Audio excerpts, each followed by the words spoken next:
I'm sure it comes as no surprise to anyone that both the United States of America and Australia are big countries with relatively dispersed populations that are highly concentrated in urban areas. So that's why I think it's interesting to make a video comparing the rail systems of these two countries. A bit similar to RM Transit's videos, if you've ever seen those. However, the scope we're going to be looking at is much broader than just transit systems. Because both these countries have more similarities than you might expect at first. But there are differences I think are interesting and are definitely worth talking about. I want to cover 3 types of rail system in this video. The first is urban rail, and then intercity passenger trains, and finally freight systems. And I want to see who overall has the better rail network. And also importantly, what functions the rail networks in these countries serve. Personally, I for a long time have had a fascination with the US rail network.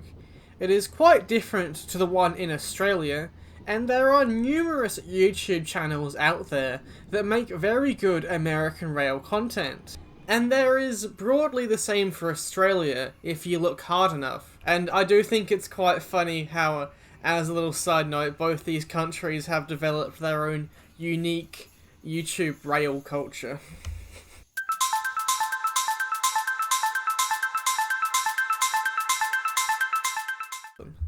Urban rail, otherwise known as commuter passenger trains, whether this comes in the form of light rail, heavy rail, metros, these are all urban rail systems that transport people around the cities they live in, are constrained to that city's borders, and systems that are mostly used by 9 to 5 commuters.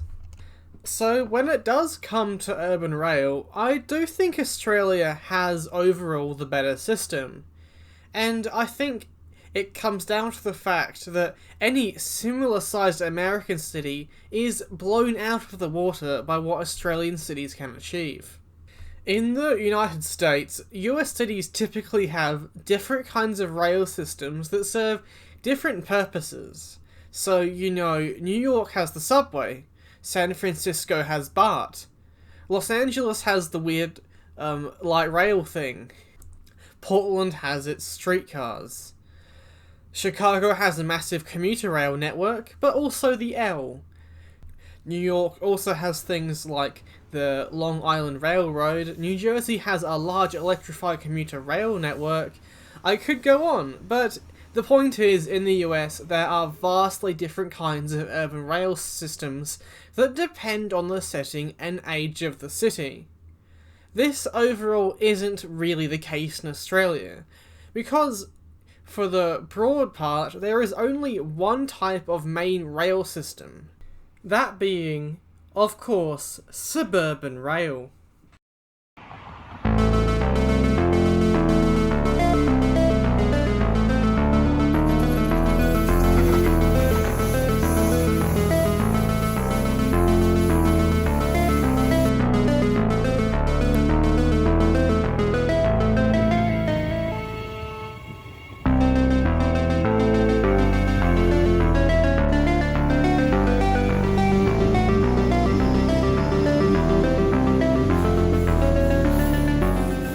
It's pretty uniquely Australian in how it's run and how it has developed over time, and it serves a variety of roles in different ways.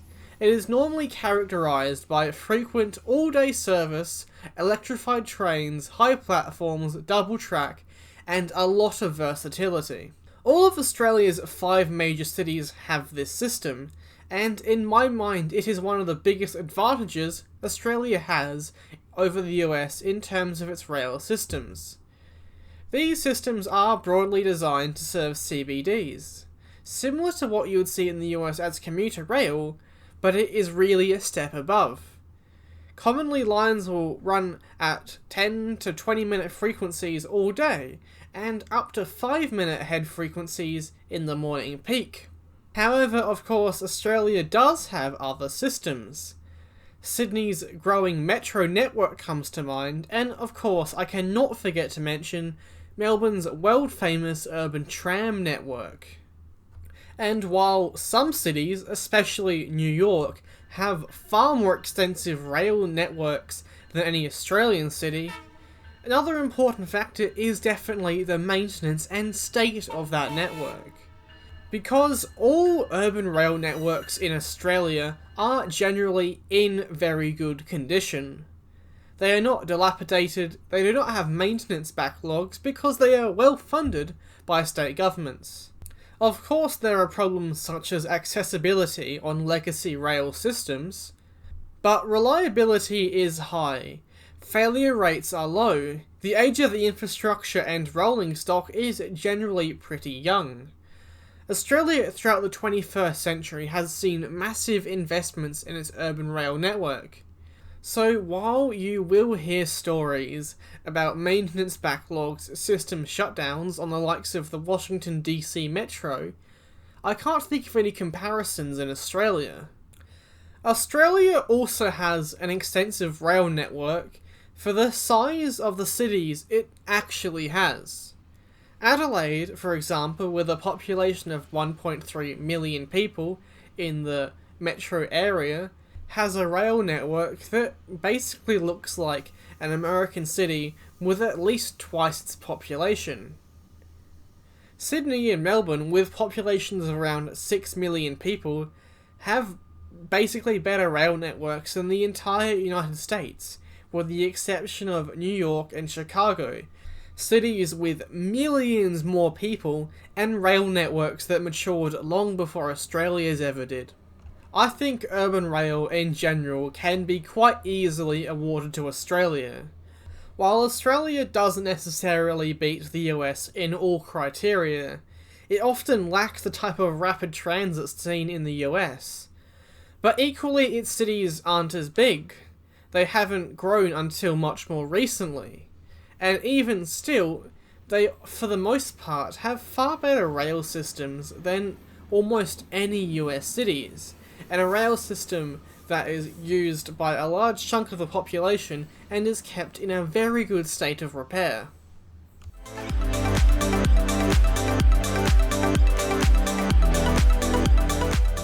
The United States of America and Australia both share vast distances between cities. Distances that are normally more easily flown than by taking the train. They both have transcontinental railways, but the US has many more of them compared to Australia. This, of course, is in the context of Intercity Rail, something that is quite prevalent throughout Australia and equally the United States. In the US, of course, all Intercity Rail is run by Amtrak, the federal government-owned train company that has routes that cross the nation. I would personally love to travel on some of those routes one day, because they really look beautiful. But of course, Amtrak also operates a lot of shorter routes. The California service, the Illinois service, and of course, the famous Northeast Corridor. Amtrak is definitely a favourite institution among rail fans, as it does span an entire continent, and it's quite easy to understand in that way. Australia, on the other hand, Intercity Rail is a lot more complicated. Each state basically has its own train company owned by that state government that provides intrastate rail service. If you're interested, I have a video going into a lot more detail on this topic called Why Passenger Trains Suck in Australia. And of course, for more context about Amtrak, there are a litany of very good videos out there about the rail system. A very credible criticism of Australia's passenger rail network is its lack of cohesiveness. Australia does, for example, really lack affordable transcontinental rail journeys.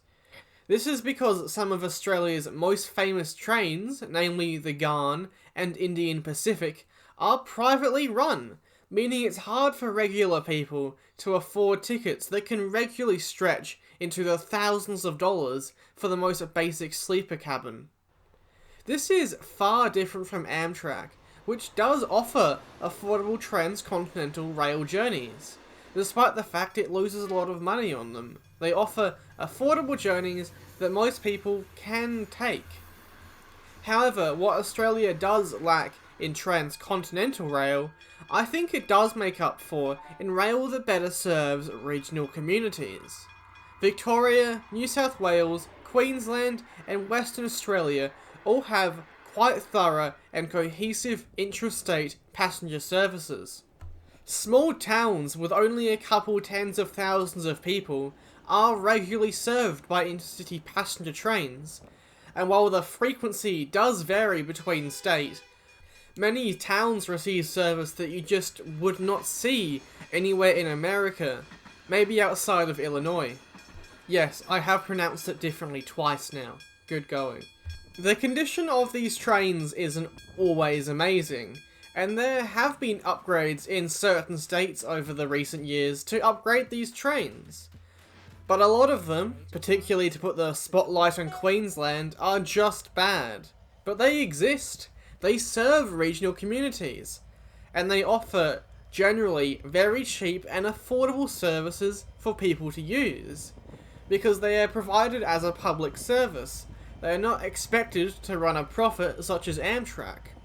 Again, I do think this is quite comparable to the Illinois service in the United States, as many smaller towns there receive subsidised passenger rail from Amtrak. While the Australian Intercity Rail map may not look as impressive as America's, you must keep in mind Australia has less than 10% of the population of the United States. Keeping that in context, I believe it does highlight that Australia has quite a substantial intercity rail network, despite the fact it doesn't look like that on a map. That's not even to mention the fact that Australia, overall, is much more urbanised than even the United States. Australia has such small and tiny regional populations, it just can't be compared in a lot of ways to the United States. Australia is a nation of city-states, basically. Each state has its main capital, and that is where the overwhelming majority of people live. So keep that in mind when we talk about intercity rail. Now, I'm not saying there aren't problems with Australia's intrastate rail networks. My home state of South Australia doesn't have any intrastate rail network since 1990, and many small towns on the National Rail Network don't have passenger trains at all. Don't get me wrong, the network is far, far from perfect, but I do think in a lot of ways it's better justified than the United States and Amtrak, and I think that's in part because it's not as politicized as Amtrak is for losing money. And, well, to be honest, as the networks are state-based, it's hard to launch a campaign against them. But, of course, it would be unfair of me to not mention the massive $66 billion investment that Amtrak received in the recent bipartisan infrastructure deal. And really, it is one of the most transformative pieces in that legislation, and gives Amtrak a lot of money to work with to make passenger rail so much better in the country.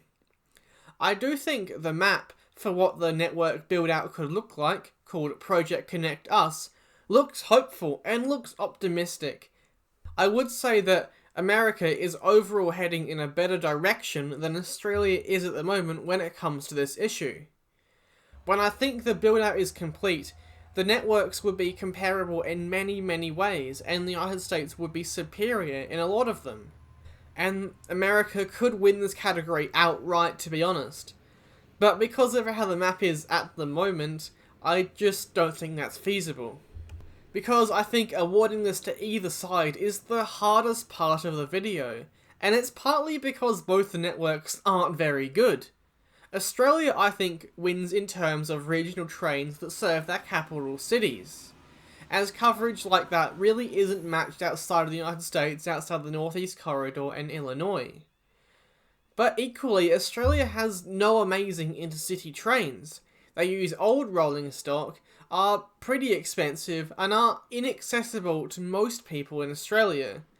For this reason, I think this section is worth a tie, at least in 2022.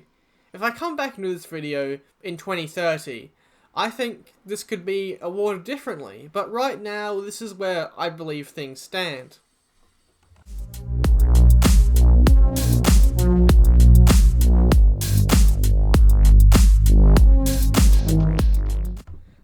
Now, the third aspect I think warrants talking about is rail freight. And this really is where the United States has a massive advantage.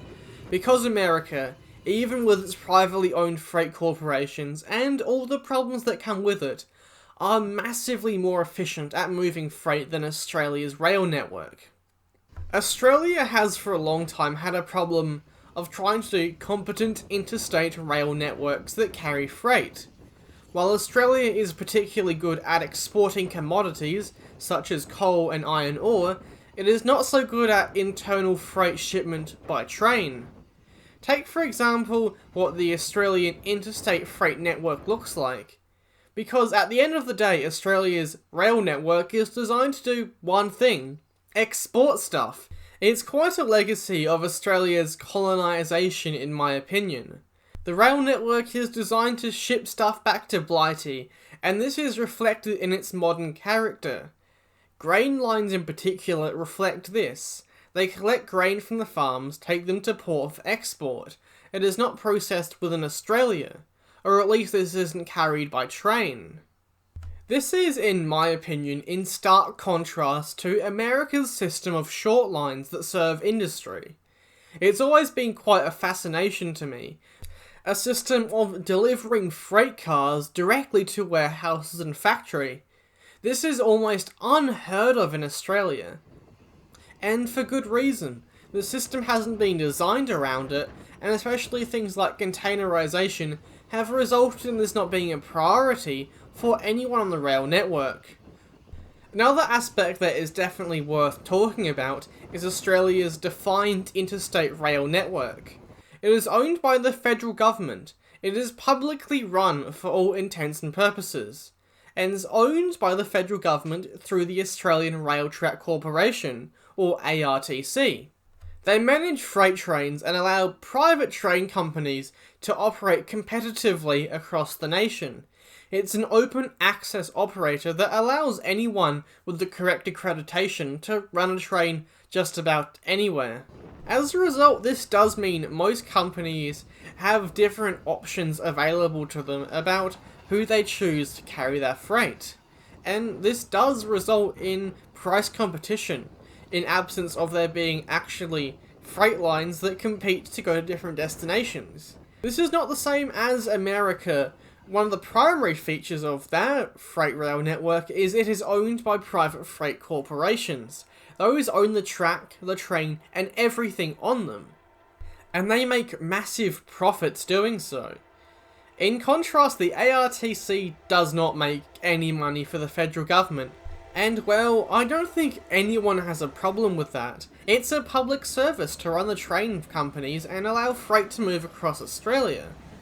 But what I think is most critical when talking about the American freight system is just how much freight it moves. It's so completely efficient, it blows Australia out of the water. America is world renowned for how efficient it is at moving freight, and this is in large part thanks to the private operation and the Staggers Act.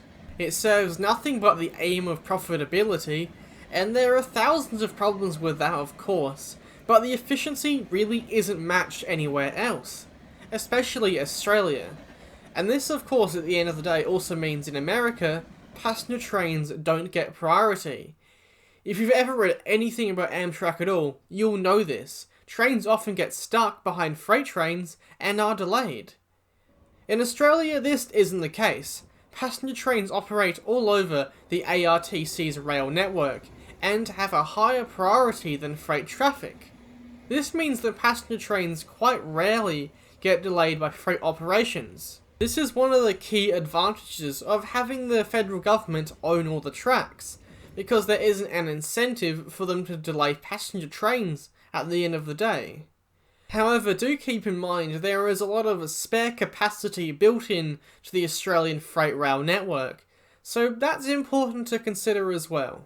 But when looking to the future, we can see this might not always be the case, because there is a massive project going on in Australia, and that is the initiative of Inland Rail, a completely new built main line from Brisbane to Melbourne through the heart of Australia, designed to get more freight onto rail and serve the regions and improve the national supply chain.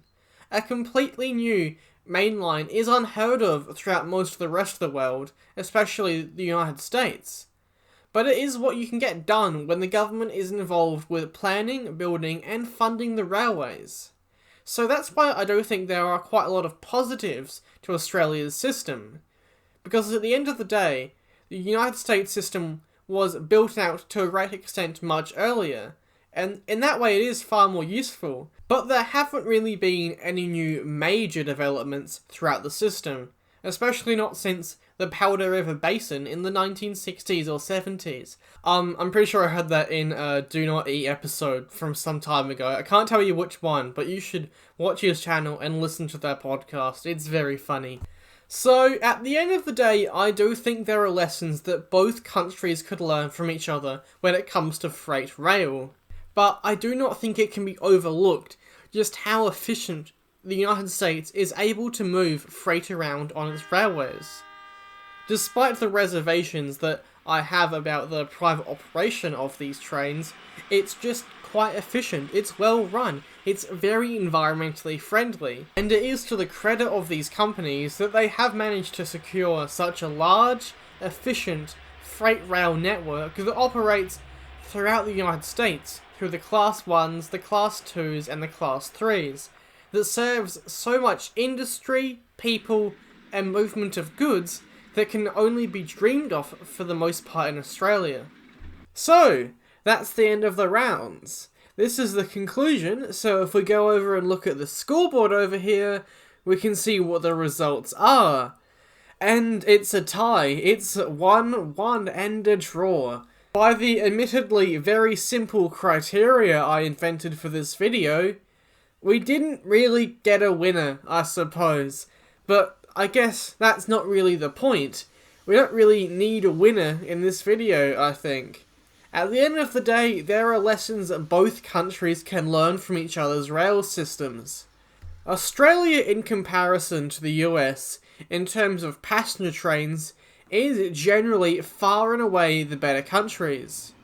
Australians who live in cities can far more easily rely on their rail network to take them where they want to go. These urban rail networks are extensive, and I've talked about them and why they are better. But that's not to discount that the United States has a lot more variety in how its urban rail network is formed, but it just serves to be quite underfunded, generally throughout the entire country, with a couple of good spots here and there. When it comes to intercity rail networks and intrastate ones, we have looked at how Australia generally serves its small communities to its capital cities by rail much better than America. But equally, America has far better transcontinental rail journeys that connect the entire country cohesively, and America has a cohesive national rail system Australia simply lacks. But of course, I really don't think anything can beat the absolute efficiency of the United States freight rail network. It's massive, it's efficient, it's world-leading in its technology and the way it's run. Australia doesn't match it outside of resource extraction and transportation. Both have won half the points available in this subjective and not very thorough rating system.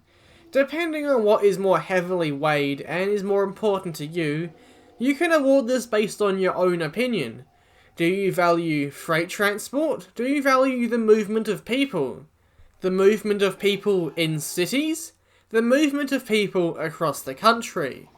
These are all questions that are valid and can be weighed differently, but I think I've gone over quite a bit of detail to at least get you thinking about the different aspects and perspectives these rail networks offer. What makes a good passenger rail network and a good freight rail network are often not the same things. There are costs and trade-offs over making these better than one another, and it's quite interesting in that way in my opinion. But at the end of the day, these are countries that can be compared in a lot of ways and have rail systems that aren't dissimilar. So, thank you for watching this video. I might make another similar one in the future comparing rail networks. Maybe Canada and Australia, New Zealand and Australia, so keep an eye out for that. This has been Aussie We're Away, like, subscribe, etc., and I will see you in the next video.